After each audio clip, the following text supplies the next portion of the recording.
So welcome everyone who's here. We've got people signing on right now. Patrick's eating his arroz caldoso and tasting some poniente fino. We've got there's four of us on today. We've got Alberto and Patrick and Jason. So hopefully everyone is coming in. We're just gonna wait a few more minutes. I'm really curious to see how this dish works out with each of the wines. I know that it's a big hit with Bara y Pulgar. And awesome. I suspect that with the Fino Poniente it's gonna be really good too. The Atlantida is more tannic, so I'm not 100% sure how that's gonna go. But I'm looking forward to this. I'm curious, Patrick and Alberto, how long have you had the wines open today? I just opened them right now. Okay. Open 20 minutes ago. Yeah. I think also the Fino and the other wines needs time to be open. The Fino needs time? Yes, also the Fino needs time. It's curious, but needs time. That's good. We'll have to find out why a little bit later. So I'm gonna just kind of tell everyone what's going on here. So we've got a webinar style format today. So these are the 4 screens that you're going to see.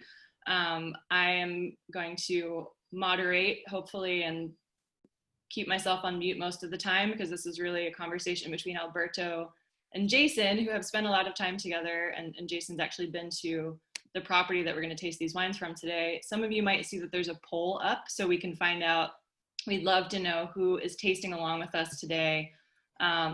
And just a few kind of housekeeping stuff. So we are going to encourage you to use the chat feature whenever possible. If you have questions, if you've got something you want to say, you can use the chat. Q&A is also an option, but chat's a little bit easier, frankly. I'll be sharing my screen in a minute because we've got some images of the vineyards and the property that we'd love for you to see. So you will see that coming up momentarily.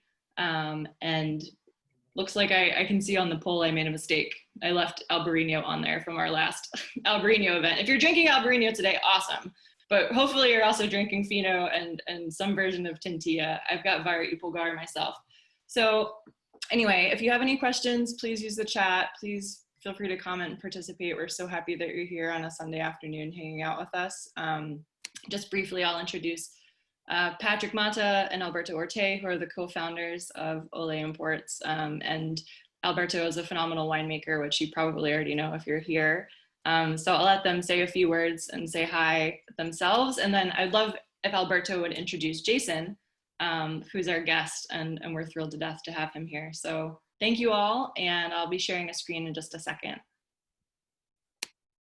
So yeah, this is the protagonist here is Alberto and Jason. They met many years ago, and Jason actually and Alberto wanted to make a wine together in Spain, a garnacha. I call them, both of them, the garnacheros, because they have this love affair with the garnacha grape. And when this whole thing of coronavirus started, Jason wanted to do some tasting with Alberto, and he reached out to me and said, can we explore the wines of Jerez and do an event where we can explain the work that Alberto is doing, both on the still wines and the fortified wines. And I thought this was a great idea, and you know, we put together a good recipe, which is the arroz caldoso. Some of you have made that today, and yeah, I'm excited to learn more. Every time I speak to Alberto and I founded the company in '99. We were best friends in college, and we are still best friends. And yeah, we started this company, and the work that Alberto is doing in Jerez is inspiring. He's recovering many extinct varieties.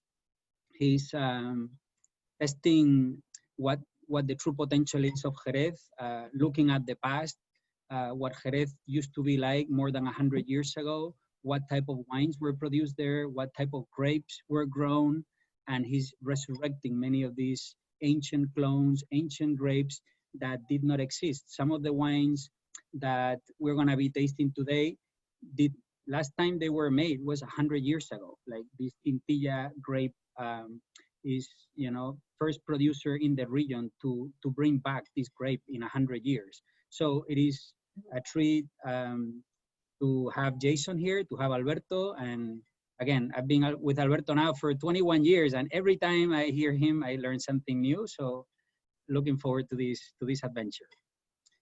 And Jason is an incredible friend, incredible sommelier, incredible talented human being, super passionate. He communicates wine like no one I know, and his love affair for Burgundy and Spanish wine is you know, very very strong, and he's the sommelier of Batard in New York City, and I'm so glad that you guys are here. And I give you the microphone. Thanks, Patrick. Well, I can jump in, and yeah, thank you for furnishing such a lovely introduction. I could not be more excited to be a part of this event as well. Patrick mentioned it's actually a couple months in the making now, and I think that time allowed us to bring a culinary component and to really make sure that we were showing the right wines with Alberto's consultation. So could not be more excited to be here. I'll actually start with a small but necessary disclaimer that piggybacks on something Patrick said, which is that if I lay any claim to expertise in the wine world, it is not actually for the wines of southern Spain, but is more in the French wine realm, particularly Burgundy. So I approach these wines more as a passionate amateur than I do as an expert. Alberto can certainly fill the role of historian, guardian of cultural traditions, expert on all things still wines and fortified wines from this part of Spain. But for anyone that's joining the chat that feels like they're dipping their toes into this region for the first time, more than having like a high-level masterclass kind of dialogue, I think it would be super, super healthy to explore some of just the basic foundational tenets of what makes wine in this region so special. I still have some lingering questions about things like that as well that I'll be happy to share from my end. But I could not be more excited to be drinking these wines, and who better than Alberto Orte to help them come to life for us today. So thank you for having me. Thank you, Patrick, and thank you, Jason. It's a great to have this opportunity to talk about with you first. Thank you also for Erin, all the team who organized all this event. It's incredible to have with friends talking about wine. It's an opportunity to share something that we love, we live. It's very nice to be with you here. I hope you enjoy the wines and you enjoy this moment. I'm gonna put a map up in just a second so we can see where we're at in the world. And I just want to thank everyone who did the poll. It looks like almost everybody's tasting wine today. About half of you are tasting the Poniente Fino, which is awesome, really special wine. And then about 70% of the people are tasting Vari Polgar. That's what I have in my glass as well. And then about 60% of the people have the Atlántida Tinto, which is delicious. So we'll talk about those first. And for anyone who's wondering about a tasting order, I do think we're going to recommend tasting and talking about the red wines first, per Alberto's recommendation. And then we'll end with the Fino so we can learn more about kind of sherry and the past and the future. So I'm going to just end that poll on there real quick and share the results so everybody can see what the results were. Thanks to those of you who made the dish in advance. And like I said, I'm going to just move us along to a map of Spain first and foremost, with then a close-up of where we are located. So that hopefully you can see that right now. Should be coming up in just a second on there, with a close-up of Jerez. Mm-hmm. So yeah, I leave it in your hands, Jason and Alberto, if you kind of want to start talking about where we're at in the world and what things are like wine growing wise. And Jason, we know you've been there, so If you have any impressions you care to share of what it's like, we're all ears. I mean, because I will probably have less to say on this since I've spent a week in the region, and Alberto lives there. But the week that I spent in this part of Spain imprinted itself more on my understanding of a region's wines than any travel I've ever done in the wine world. And I say that because, especially, I know we're not starting with the Fortified, but in particular, having had a lot of experiences with sherry here in the United States, I think everyone on the call will agree that sherry has a pretty wide-ranging kind of idiosyncratic aromatic profile, and it sometimes leaves us scratching our heads, and sometimes chalky or salty or nutty are helpful. But there's something about sherry that is so distinctive that I sometimes feel like I can't completely put my thumb on it. And when I spent some time with Alberto, what I realized was the wines, especially the fortified wines, they smell more like the ambient atmosphere in the place than any other wines I've experienced. Like if you've ever stood in a vineyard in the summer with Albarita soils, and you know that hot chalk smell, and the salt from the ocean is sort of lingering everywhere, and there's this sort of, there's just a very particular, it's something that will imprint itself very quickly, even if you're passing through in like a quick tour of Spanish wine regions, for example.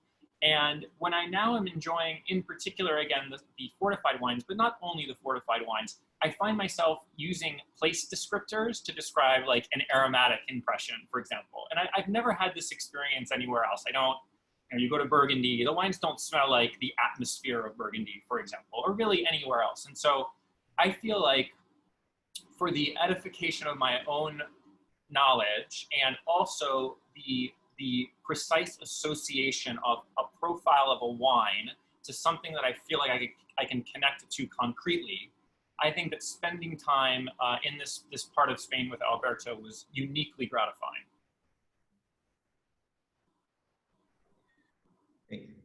I think, Erin, you said that I prefer to start with the reds. This is the reason that with the Fino is very intense flavor. If you are with food now, is no first red last Fino. It could be first Fino, because you need something to clean your palate, because the Fino is very strong flavor that Jason says, no? And also with the reds have this flavor, also have the flavor of the reds, but the Fino have more, for me, have more flavor. And I think if you are not with food, you have to start with the reds, I think. But So Jason, with food, we start with the Fino, and without food, we start with Bara y Pulgar, correct, Alberto? I think this is the way where we can do it, yes. I see. Excellent. So why don't you tell us a little bit about this area, Alberto? Okay, this area is very south of Spain. Could be the most famous DO in the south of the north of Europe. It's very close to Africa. It's very close to the Strait of Gibraltar. Also, it's very close to the sea. Have a lot of history in the wine. There is a lagar in the area that it have more than 3,000 years. All the Romans also like very much this place to grow in the wine. Also, the first man who wrote about vine and how to cultivate the vine in Rome was Columella. Was for Cadiz, no? It was for this area. And he explained how is the best places to cultivate the vines, and he said that the best places are the hills of Jerez de la Frontera, or the hills of Albariza soils. No? This is a special area because you have a lot of sun, a lot of light, no?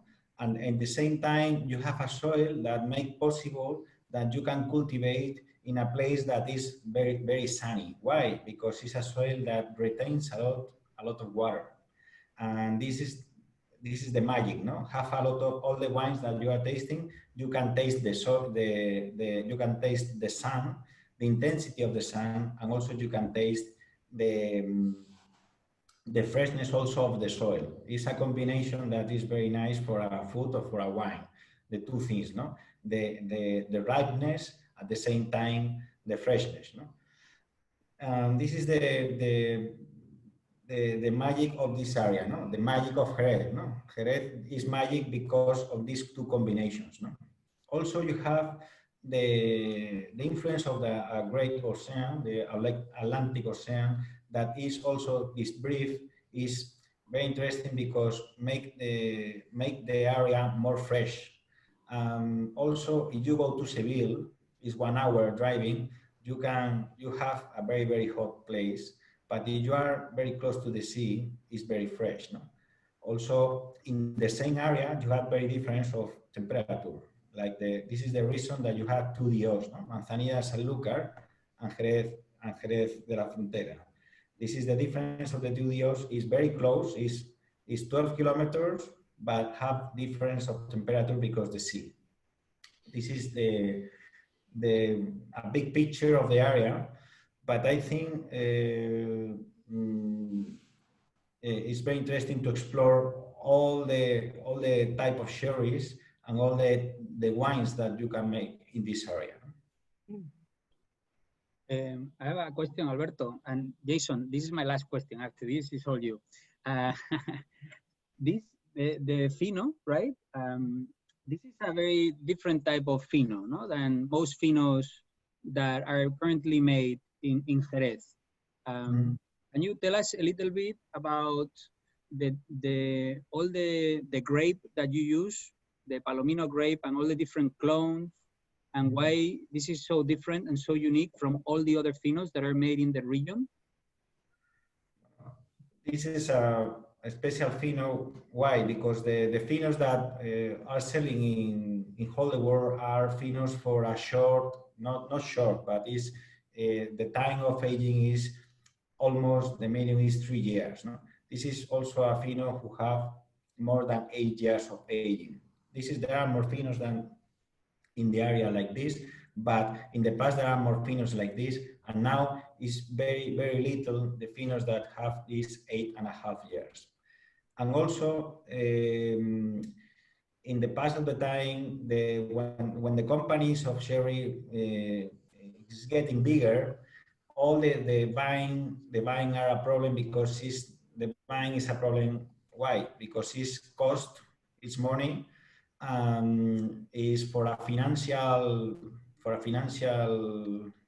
system, for a person who make accounting is not reason to have banks, because it's not, you have to take care, and sometimes you have problems, sometimes you have disease, you have fungus, you have dryness, you have a lot of things that is expensive, no, to take care.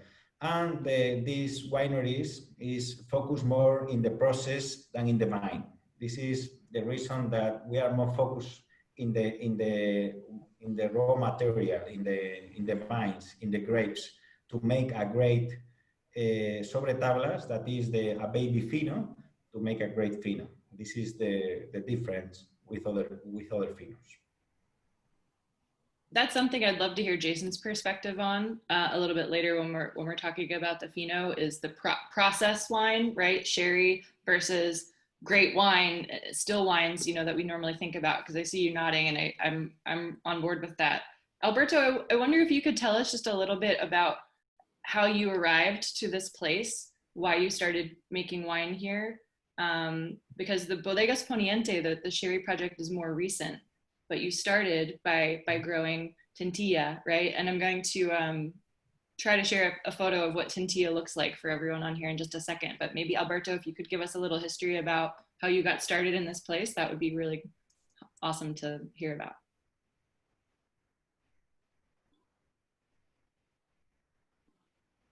Okay. This area is the area who born my mother and my father, and it's an area that I know when I was a child, and I love it. This is my connection with this area. No? Is the connection of my family connection with this area. No? Also, my family for mother's side is from Montilla and is making these sherry wines also for a long time. And my first connection with the wine was sherry, not was red wine or white wine, was sherry. My first harvest was for Pedro Jimenez, and also my first wine I taste and the wines I drink oftenly was sherry. And this is the connection I have with this. No? When we established here in Jerez de la Frontera, also we noticed that there are some history of some grapes that are antique or old grapes that now is not growing more or are little parcels who have these grapes. And we realize that all the region are focused in the sherry and in the brandy, more in the industry way. No? Also, we are talking with people about these varieties, and there is also, for me, it was a surprise. There is also red varieties. No? We started in 2011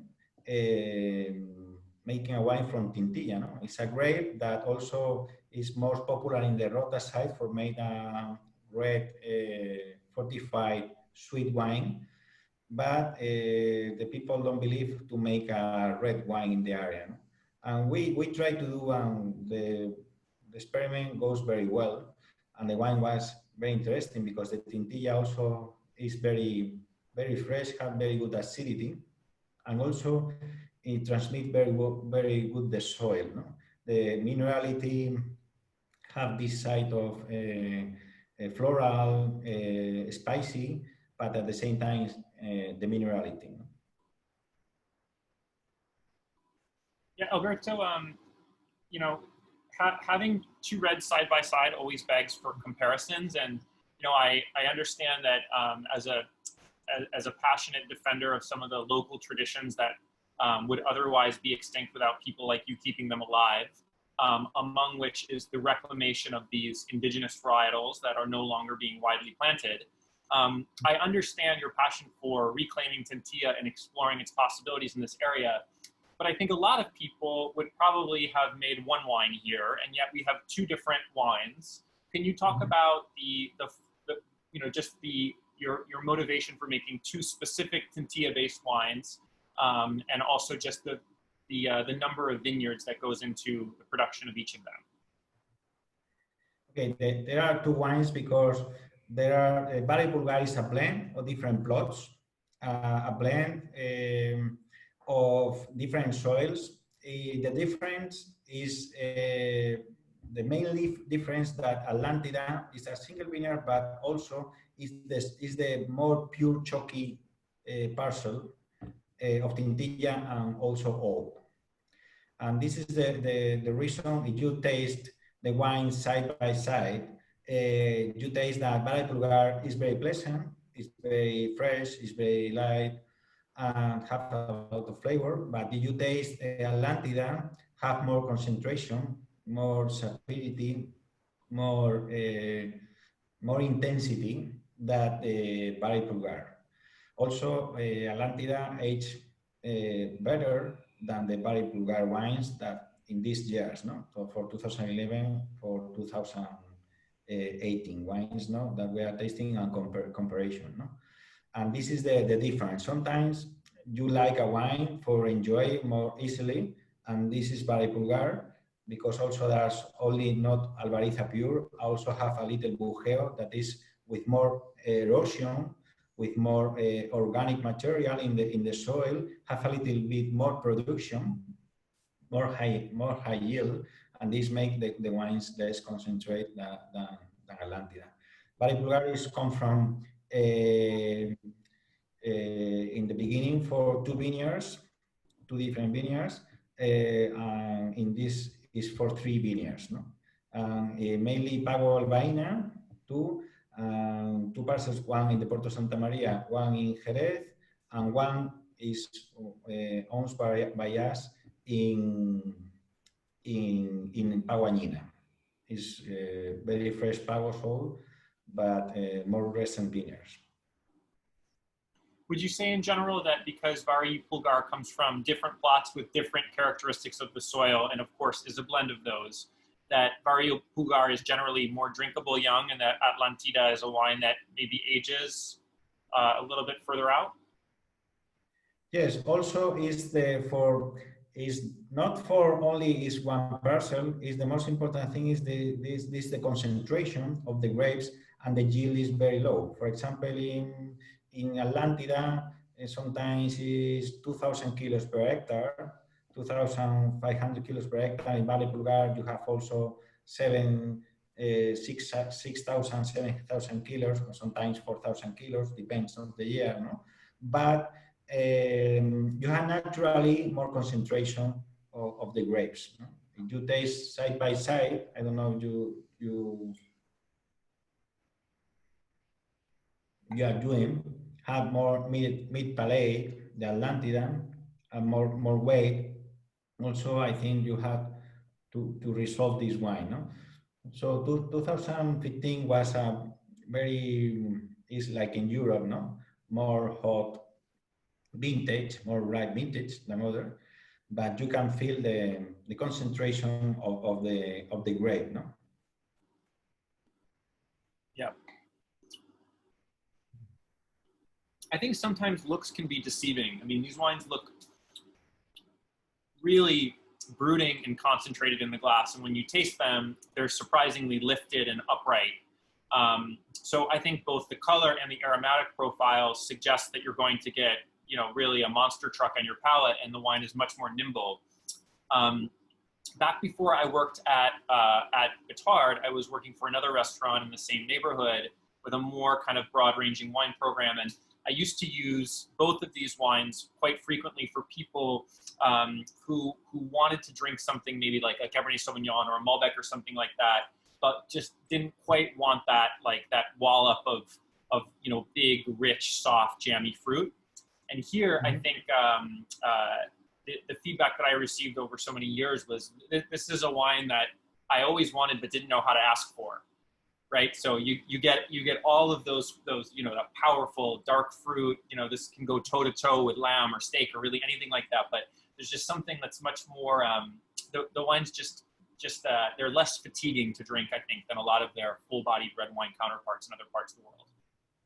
Yes, I think I talk about concentration, but not about extraction. No? Concentration about weight of fruit, more than extraction of dry wood and other things. Sometimes it could be, I explain bad, no? But I think it's more the concentration is concentration of naturally concentration of the grape. No, it's not working in extraction in a very overripe extraction. If you have concentration, I think it's something that is, you can say the opposite. No, but if you have a great grapes, you have concentration for the beginning, for the finish, no? Because the land gives you this concentration naturally, and the land gives you this flavor naturally. Also, these wines could be more extracted and dark and heavy, but we love to do in a smooth, drinkable way.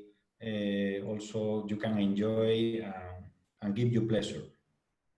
So I understand, Alberto, your goal is to seek natural concentration without manipulating the winemaking process to extract more than otherwise nature will give you, no? Yes. Mm-hmm. And at the same time, you want to make wines that are drinkable as soon as you bottle, but also wines that can age through time and develop new, you know, nuances of flavor, no, through time, no, something that you can drink young and old, no. this is the goal. I don't know if we do it. I don't know if we do it, but this is the goal, to make wines that you can enjoy recently, and also you can age at the same time. For me, Well, when I the wines are very delicate right now. They're very elegant, very, very drinkable, for sure. With the arroz caldoso, Atlantida is very powerful. It's a wine that to me needs a steak or something with more protein. It works, but I think the best two wines for the arroz caldoso, for this fish rice dish, is the Baray Pulgar and the Fino.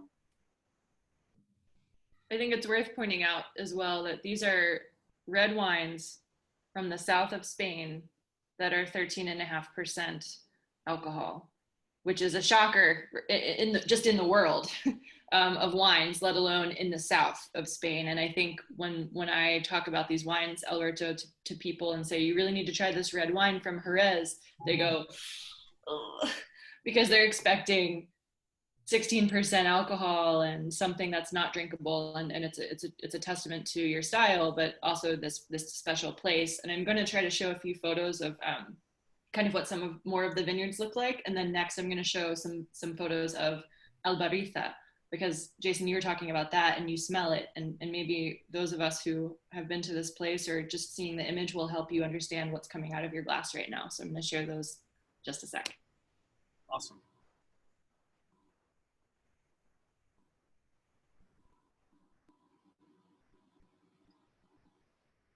Yeah, I think it's interesting to talk about Albariza, no? Without Albariza, this type of soil that you find here in Jerez, you will really not be able to make wine, right, Alberto? What do you say about Albariza?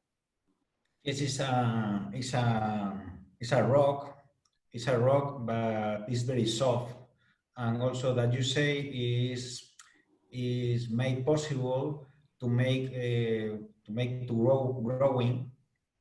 You see in this photo, you can see that all the roots goes across the enter in the rock, no, and absorb all the water, no. This is like a sponge, and this is the reason that you say it's very fresh soil.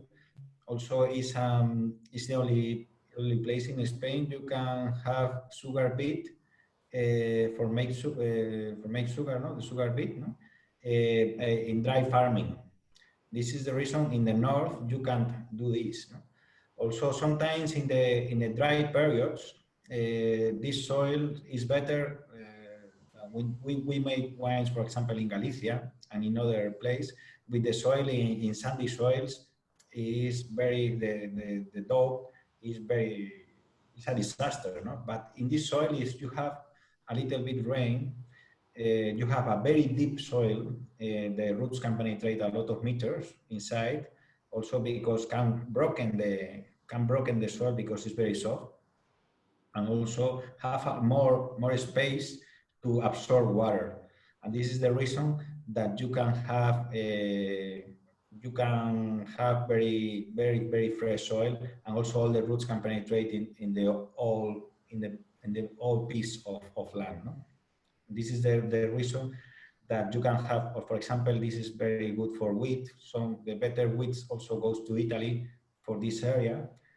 For growing things is a very good soil. So this is one of the warmest places, no, in Spain, where we are, Alberto. Is that true? Is warm because it's the south of Spain. More inland is warmest, no? Also, you have more rain than in Madrid, for example, also than in Rioja, but it's not in the summer. It's very dry. Also, this combination of this soil that is like a sponge is possible to retain all the water of autumn and spring and winter. winter, autumn, winter, and spring. No, mostly the rains are mostly in the autumn and the winter, and all this soil absorbs all this water, and you have a reserve of water for whole year. And so you don't irrigate; it's all dry farming, correct? Yes, Sherry is forbidden irrigate. Sometimes you have a clones very productive of palomino, you can produce more than 20,000 kilos per hectare. It's a lot of kilos. That is the reason that you have a very rich soil in terms of water. We have a question. Thank you, Calvin. The question is about comparing the climate of Jerez to that of a wine growing area in the United States. That's a tough question. I don't know if anyone wants to try. I don't know, could be, it's California, but I think with more water. I don't know I don't know also is the weather could be like some parts of California, could be, but the soils, I think, I don't know California. I don't know California. I don't know how is the soils, but that I see very little is the soils are less deep, more rocky and more metamorphic soils. More like a slate, no? I don't know. I think Jason could be tell us about the soil of California. I think if Paso Robles had Alberita and was windier, that's the closest comp. But I do think that Jerez is unique. I mean, that's more of a temperature comp than it is, you know, something more holistically similar. But yeah, I think that's fair. I mean, some of the areas around Santa Barbara County, like the Santa Ynez Valley, Santa Rita Hills, those are cooler regions, but those are regions too where the ocean influence marks profoundly the personality of the wines. So there's something kind of, I think, in the middle there where you know, you're pulling on oceanic influences, but still have a tremendous amount of sunshine and heat. I guess. Also, just to quickly piggyback, so Alberto is very knowledgeable, but he's also very humble. And I think that one thing that has to be discussed in a broader conversation about soil is what differentiates your maintenance of your own vineyards versus the people around you. So one thing that I noticed when I was there is that a lot of the vineyards around Jerez have just, quite frankly, been very, very poorly maintained over time. They're particularly prone to erosion. They have been, you know, in decades past decimated by chemicals, pesticides, herbicides, insecticides. And if you spend any time at El Aljibe, for example, the biodiversity in Alberto's vineyards is so strikingly different from everything that's around it. I mean, if I was disoriented, I could find Alberto's property just by looking at his vineyards versus everything that's around him. So I think sometimes we think about soil in kind of a binary way of what is the nature of the soil and how does it imprint itself in the wines. But I think in reality, there's a tremendous amount of work goes into maximizing the expression of the soil in the glass.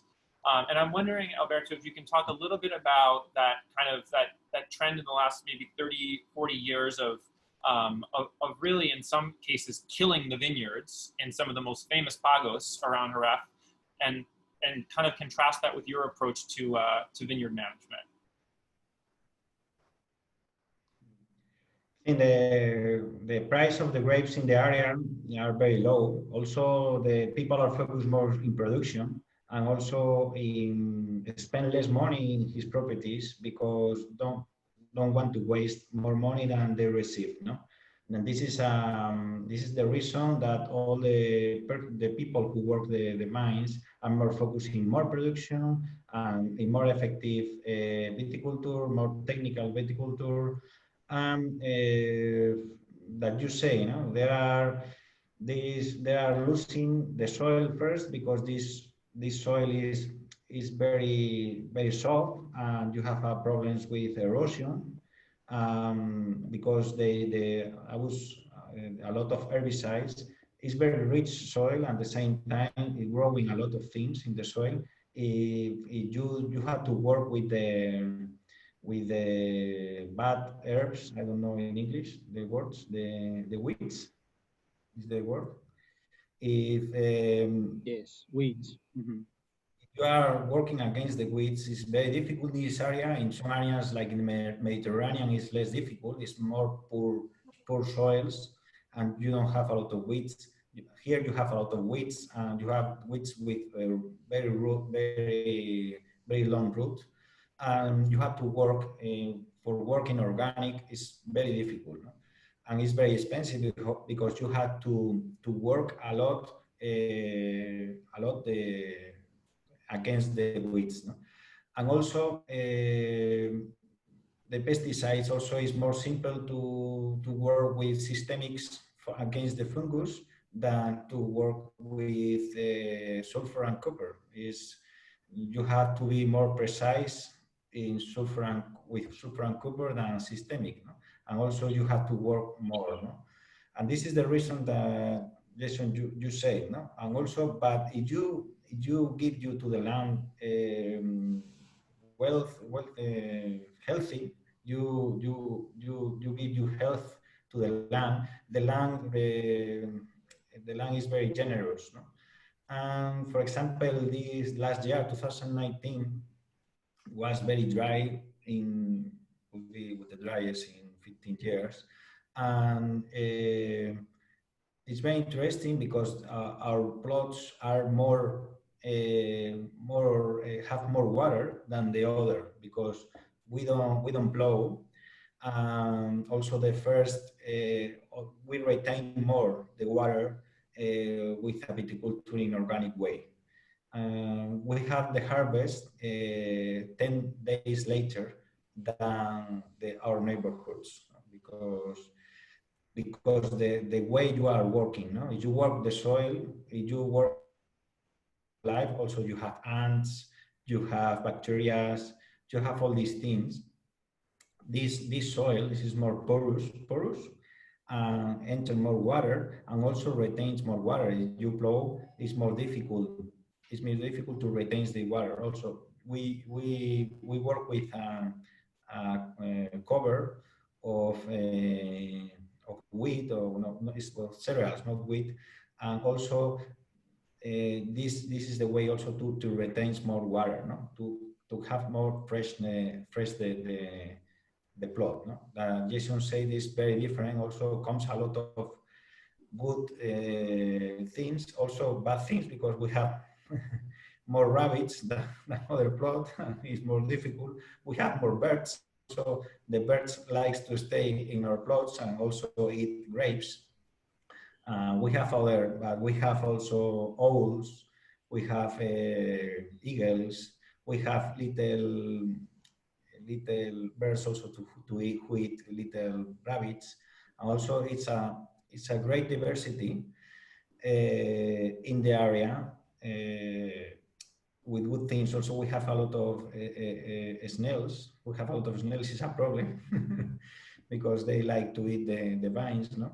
But Alberto, you have all the ingredients for paella in your vineyards and the wine to drink it with. I was going to say, I think El Aljibe needs to have a restaurant. Yeah. See, he hasn't spoken about the worms, but you know, that's not an ingredient that we're gonna be eating in the paella. It's so interesting. I mean, seriously, if you drive around the area, you can find yourself in some of the most famous pagos in the area, and the vineyard is literally, there is nothing but vines. It is just bright, like bone white limestone. There's not another piece of vegetation to be found. There are no animals.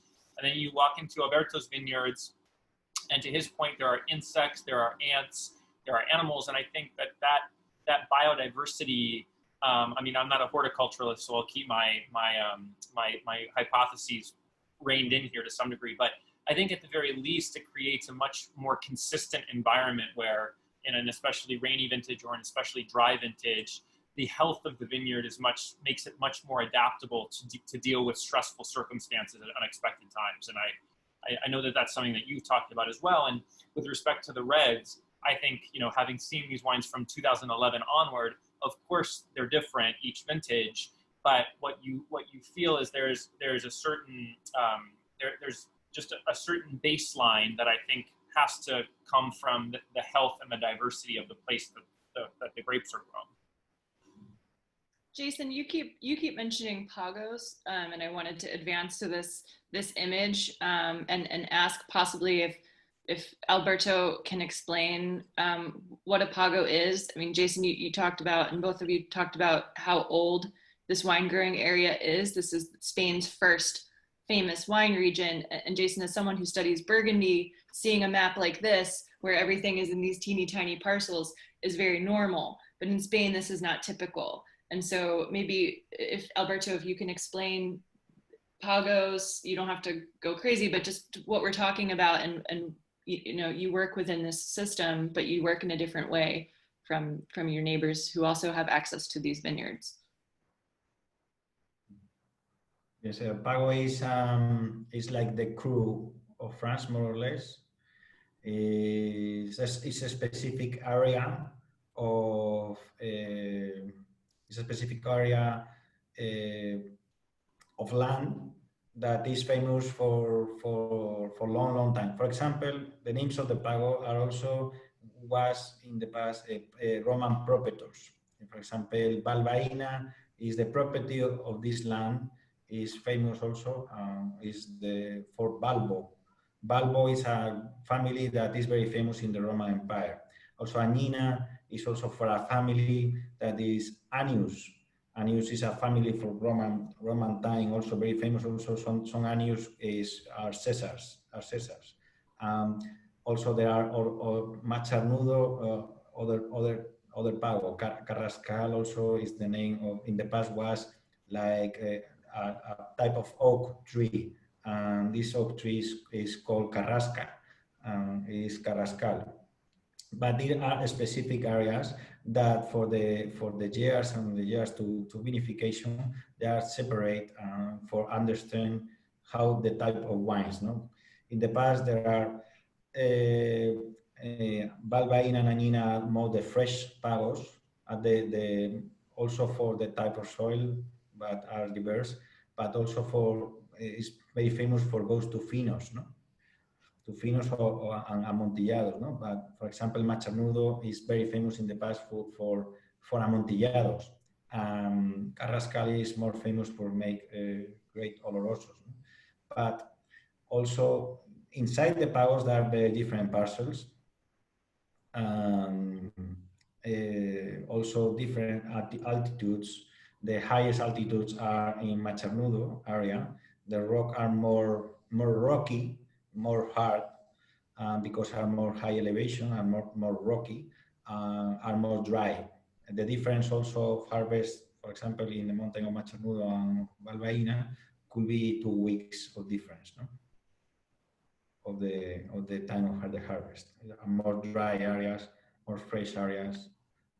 So how many designated areas are there, or how many pagos are there, Alberto? A lot of pagos, but the most famous pagos for the history was Balbaina, Annina, Macharnudo, and Carrascal. This is the most famous. Four or five, but they're like maybe like more than 50, no? Or how many are there? I don't count the pagos, but there are a lot of pagos. You have also close pagos that you have also very good pagos that is not so famous, but are very good also. You have pagos also in Sanlúcar. You have, for example, it's very famous the pago Maina, that is very good for make manzanillas and very good pago. You have Miraflores, is that a pago in? Flores also is in Sanlúcar.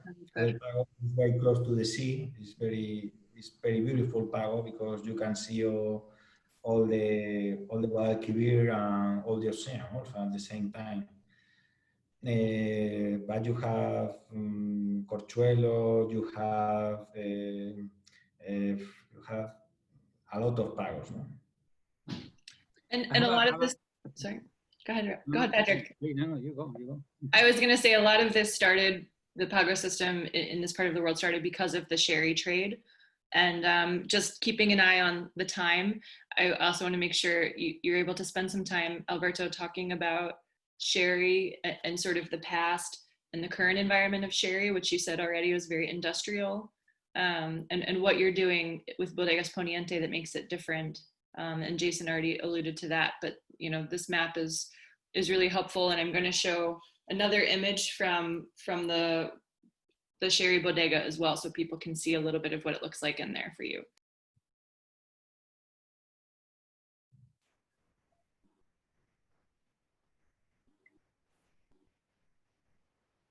So Erin, what was your question to Alberto? I'm sorry. I'm just asking if Alberto can talk a little bit about making sherry, you know, in the 21st century, but in a way that's very different from everybody else making sherry around you. Okay, well, the way we are working is very little production. The sherry bodegas are big. This is a very little bodega of sherry. For make sherry, you have to have a lot of wine because you don't sell all the harvest, all the years. You have to have a lot of liters inside the barrel to have a aging process. For example, if you have a phenol like this, you have to have nine times the phenol that you have to do. No? In all wines, you have to have more than 30 years. No, the wine in the bag. No, and this is the reason some bodegas are very big ones. No, we are focusing in the viticulture. No, we were focusing the viticulture. Viticulture makes you a sobre tablas, a wine to start the fino that are with more weight, more flavor, less light than the sobre tablas than are now in the market. No? Why the sherry? I think the sherry is the aging process gives you this concentration and this flavor, no? But I think with the viticulture you gain another step in complexity and deep. And also sometimes the sherry, the people think that this question of intensity of apple aromas or I don't know, pungent aromas, but I think you have to focus in the balance, in the deep, and in the complexity of the wine. No? Sometimes you are thinking sherry and very apple side aroma, but I think sherry is more complex than the aging process that gives you this type of aromas. No? Alberto, can I ask you to take just maybe like one step back from where we are right now and talk just a little bit about the process of making sherry, because you know I think the two most obvious aspects of the process that mark the characteristics of the wines are one, fortification, and two, the Solera system. And I'm wondering if you can just let us know, you know, it's a 3,000-year history of wine growing there, obviously. So I'm wondering if you can just position each of those two things historically. When did the wines first start being fortified? And two, when did you go from making single vintage wines, which is of course the norm elsewhere in the world, to the system of blending different vintages together?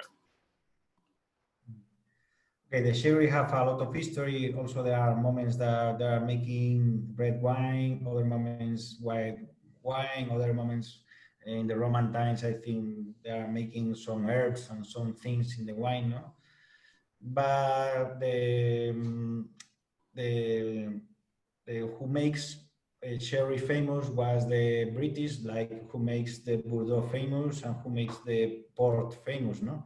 The British start commerce the sherry. Also, when the Drake, the pirate, the Drake pirate goes to Cadiz, still a lot of botas of Jerez, no? Because in the past also Cadiz was a place for aging sherry. Now it's forbidden, but there are some famous bodegas. Some famous bodegas who age also in Cadiz. Also is more like Manzanilla style. No? They stole a lot of botas and also they go to British, to the Britain people, and they love it. And also they start establish French, British, Irish people in the area to start bodegas. First, start selling wine, and second, starting to make wineries in the area. No? Makes the sherry more famous. And that Jason said, start the fortification method. Why? Because fortification allows to the wine travel. It's a way of conservation. It's a way of conservation. And the British is like these strong wines in this moment. They like also port, and they want to keep the wine more time that as possible in the barrels, no? Because in the past there are no bottles, no? And they sell the barrels with more fortification. The locals have also have the Solera system because they have wine and they drink the wine and they put the new wine on the top of the old wine. No? Naturally, the locals have this white wine more like the Finos and the Manzanilla are more famous for the locals than the more oxidative ways for the British. No?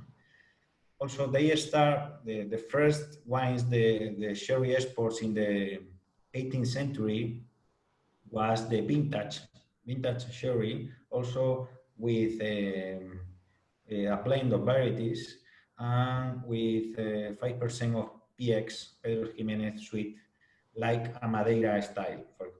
And this is the wines in the beginning that sherry is export. No?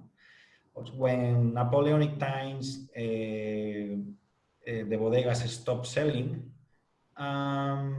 they take the Solera system because it's less expensive than the vintage, and also they stopped to selling the wines, and they have to do something to keep this wine that is not selling. And this is the reason that starts the Solera system more widely, more common, no? Not only for locals. No? So that's fascinating because I think that a lot of people who are familiar with the Solera system feel like it's existed like from time immemorial.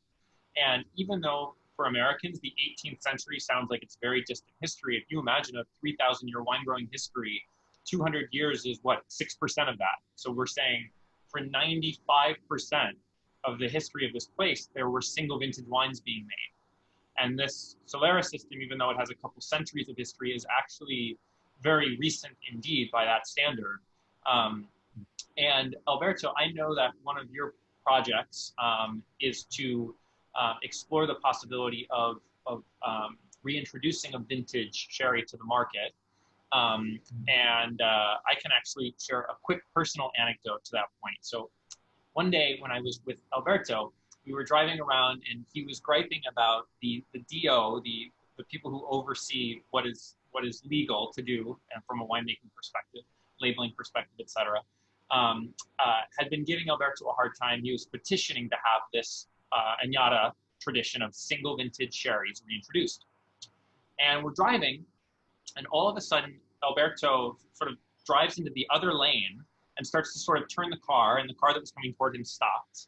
And they got out, and they were, I wouldn't describe it as a heated exchange, but they were clearly talking about something that was important to both of them.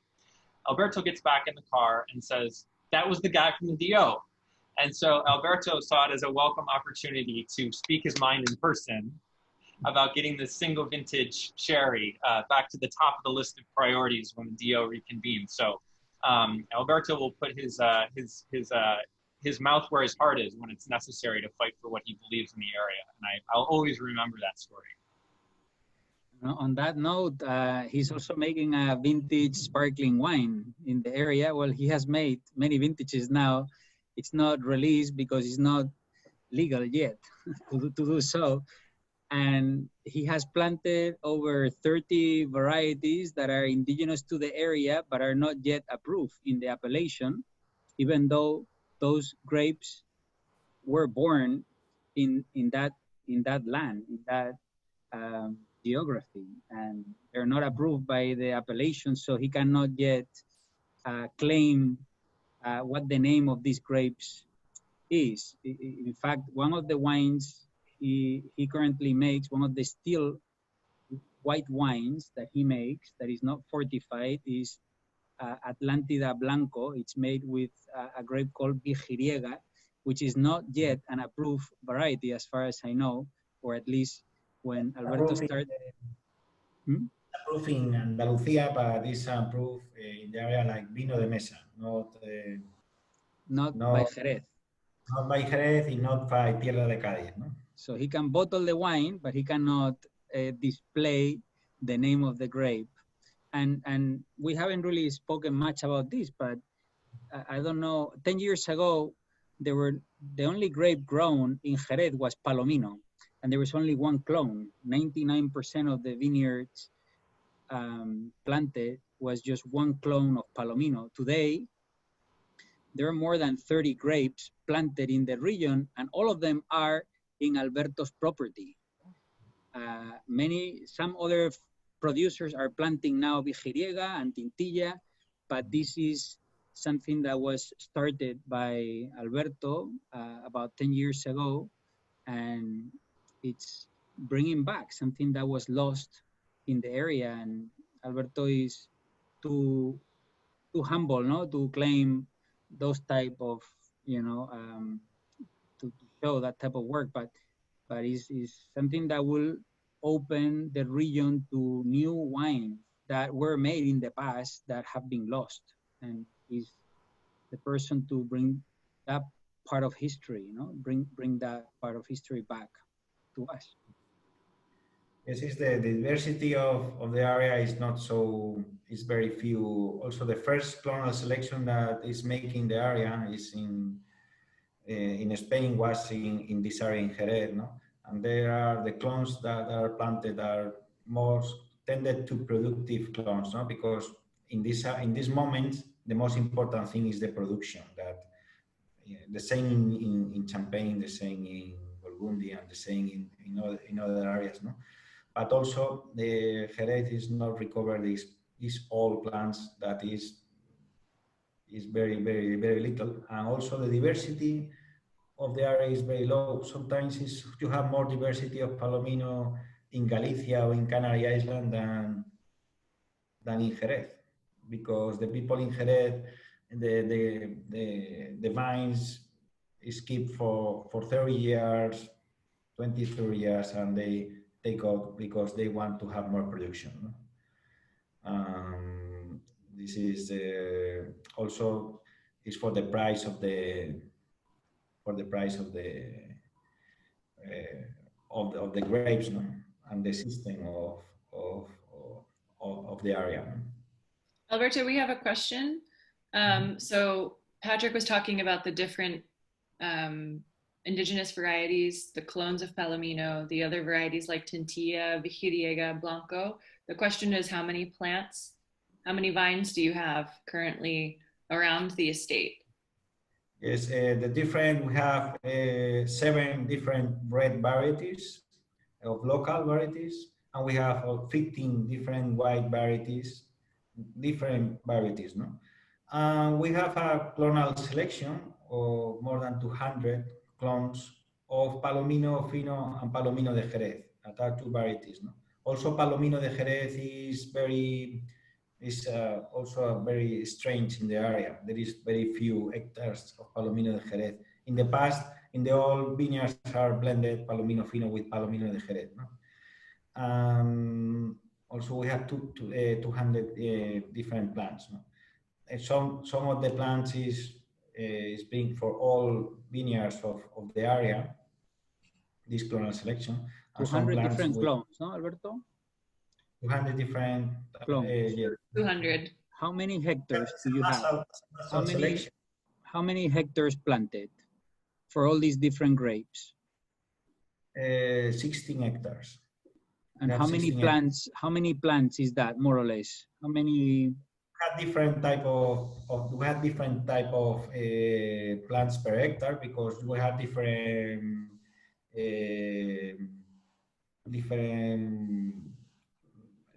plants per hectare. For example, we have a part of 4,400 plants per hectare, and we have a part with almost 7,000 plants per hectare. We had the traditional, we are going to, the traditional is 1.5 for 1.5, this is 4,444. No? We planted also 1 per 1.5. That is a lot of plants. No? Why we do this? Because we have more plants per hectare for more. The grapes are more homogeneous, all the area, more homogeneous bunches, no? More equilibrated crop. No? But I don't know in plants. We have, I don't know, I don't calculate. But we have 3 hectares. You said 4,500 plants, no, per hectare, more or less, no? 3 hectares in 4,000. 13 hectares in 7,000 plants. About 76,000 plants, more or less. Alberto, will you talk about Vara y Pulgar, the system? Because this is an old system that is the name of one of the wines, but it's also a way of farming the grapes that we can see a little bit in this photo on the upper. The Vara y Pulgar system is a very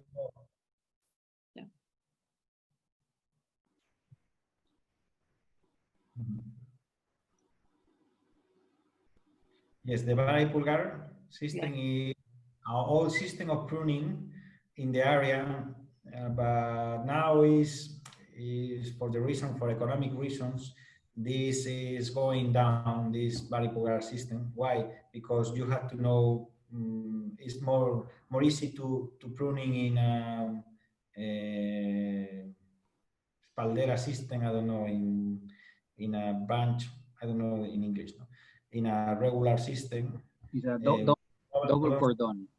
Double cordon is very easy to pruning, but in Vara y Pulgar is very difficult. Vara y Pulgar is like a gouillotte, but it's a little bit more difficult because you take care about the veins of the vine.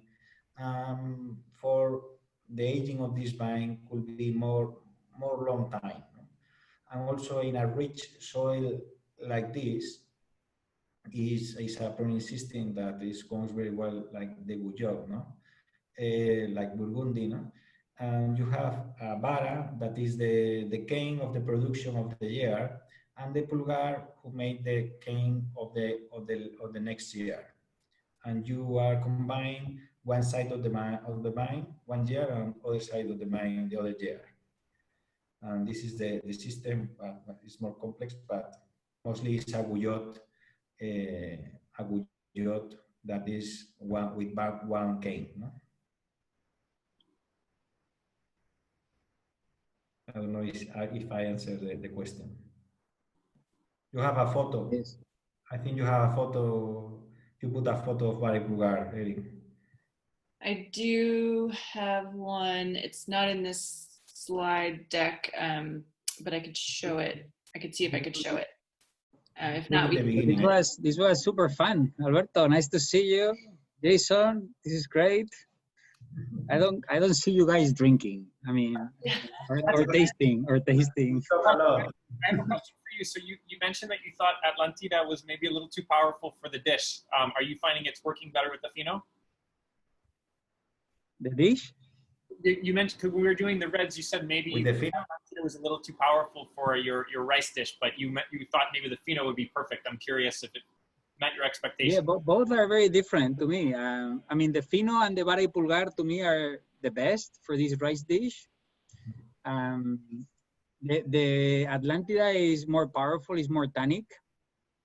So I don't think it goes as well with the rice. But to me, there is an element of orange peel flavor that comes out of the fino and the vara y pulgar with the dish, which is pretty interesting. And it's salty and the tannins are soft on both of them. There is a smoky minerality coming out of the fino that is very appealing with this dish, and a salty element. So, I'm gonna see, Patrick, I'm gonna show your dish so you can see on the screen. Patrick made his rice dish with soft shelled crabs to be extra special, extra fancy for this. It's good. I also want to say, even though we cannot see them here because of this format, but I want to say hello to Tori Rizzo, who is in Chicago watching this talk, and Angelica also, and Lisa Granick, Eric and Jerry from our team are also here. So, and Rui. Happy Rui also, yeah, Rui from Portugal is watching and asking questions. So nice to have all of you here. Happy Sunday to everyone. This is nice. What a lovely afternoon. And Alberto, for all of us in New York, this is just a little afternoon. We have the rest of our day. You gave us your whole evening in Spain. So your sacrifice has been greater than ours. So thank you. No, it's no sacrifice. It's a pleasure to stay with friends and talk about wine. Is something that is easy. Alberto, what's next for this area? What's the future of? We have to learn a lot of things now because we have to learn about the varieties. We are starting learning about the varieties. Also, we have to learn about these new mostos, no, these new wines, no, that is entering the Solera. How is reacting with the Solera also? How is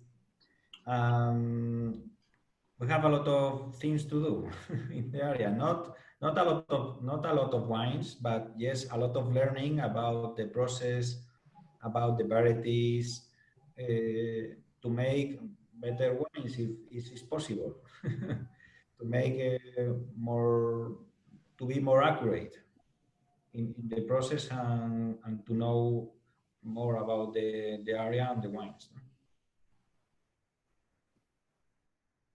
Sorry. Well, we did record this if anyone wants to rewatch it or learn something else. And thanks to everyone so much for their great questions that helped us along the way. We also have this slide deck we can share, and these photos are up on our website. Jason, thank you so much for putting this together and being the inspiration for this event, and for taking a detour from your Burgundy life to hang out in Spain with us for the afternoon.